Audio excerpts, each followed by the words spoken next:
आप सभी को नमस्कार। आज मैं आप सभी के समक्ष महाभारत का एक किस्सा लेकर आई हूँ कि आखिर श्री कृष्ण ने क्यों किया था एकलव्य का वध। तो श्रवण करते हैं।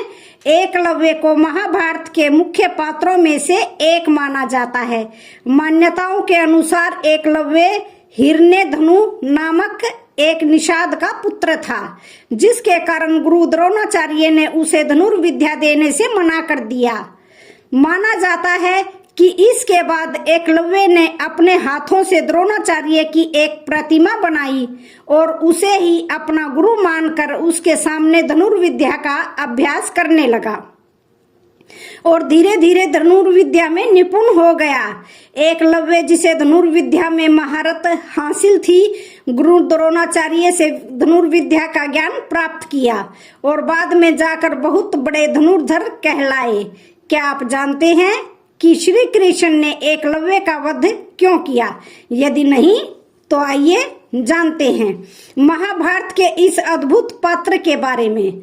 महाभारत काल में प्रयाग के तटवर्ती प्रदेश सुदूर तक फैला सिंहवेरपुर राज्य एकलव्य के पिता हिरण्यधनु का था। गंगा के तट पर स्थित सिंहवेरपुर की सुदृढ़ राजधानी थी। उस समय राज्य की शक्ति मगध, हस्तिनापुर, मथुरा, चेदी और चिंदेरी आदि बड़े राज्यों के समक्ष थी। निषाद हिरण्यधनु और उनके सेनापति गिरिवीर की वीरता विख्यात थी। निषाद राज हिरण्यधनु और रानी सुलेखा की स्नेह आंचल से जनता सुखी व संपन्न थी। राजा अपने राज्य का अंचलन मंत्री की सहायता से करता था। निषाद राज हिरण्यधनु को रानी सुलेखा द्वारा एक पुत्र की प्राप्ति हुई, जिसका नाम अभिदुमन था। अन्य लोग उसे अभय के नाम से बुलाते थे। 5 वर्ष की आयु में एकलव्य की शिक्षा की व्यवस्था कुलीय गुरुकुल में की गई। बाल्यकाल से ही अस्त्र शस्त्र की विद्या में बालक की लगन और एक निष्ठा को देखते हुए गुरु ने बालक का नाम एकलव्य रख दिया। एकलव्य के युवा होने पर उसका विवाह हिरण्यधनु ने अपने एक निषाद मित्र की कन्या सुनीता से करा दिया। एकलव्य धनुर्विद्या की उच्च शिक्षा प्राप्त करना चाहता था। उस समय धनुर्विद्या में गुरु द्रोण की बहुत ही ख्याति थी, पर केवल ब्राह्मण अथवा क्षत्रिय वर्ग के बालकों को ही वे शिक्षा देते थे। साथ ही शूद्रों को शिक्षा देने के कट्टर विरोधी थे।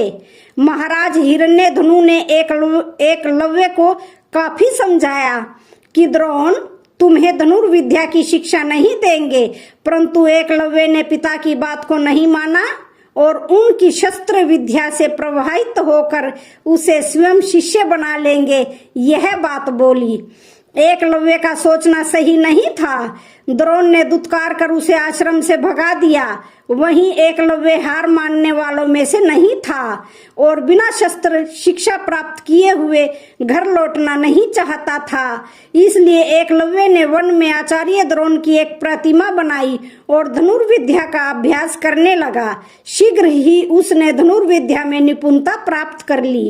एक बार द्रोणाचार्य अपने शिष्यों और अपने कुत्ते के साथ उसी वन में गए। उस समय एकलव्य धनुर्विद्या का अभ्यास कर रहे थे।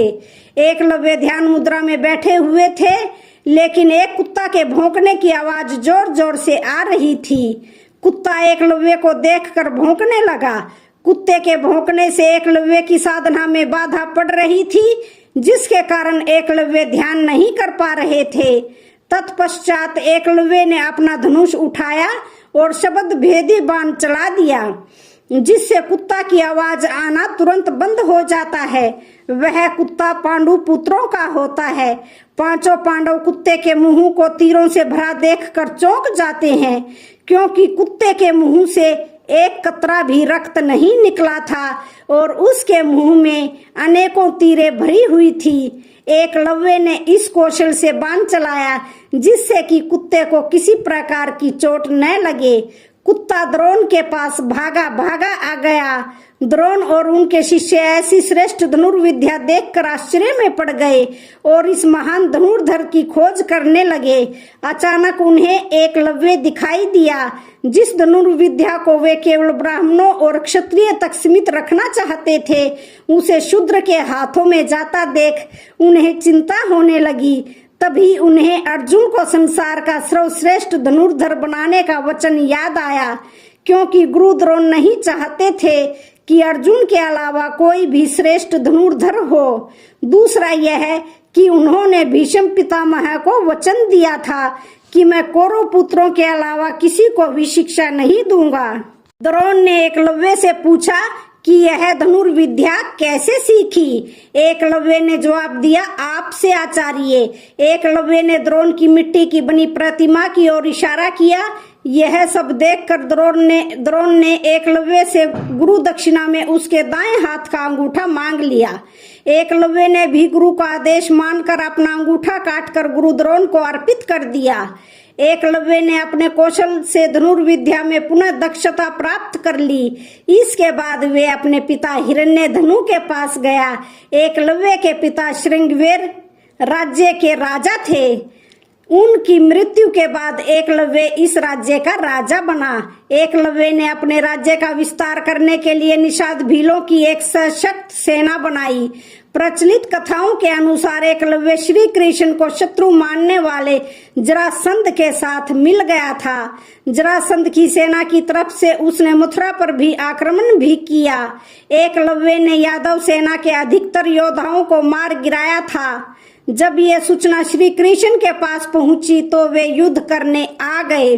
श्री कृष्ण जानते थे अगर एकलव्य को नहीं मारा तो महाभारत युद्ध में वह कौरवों की ओर से लड़ेगा, जिससे पांडवों की परेशानियां बढ़ सकती हैं।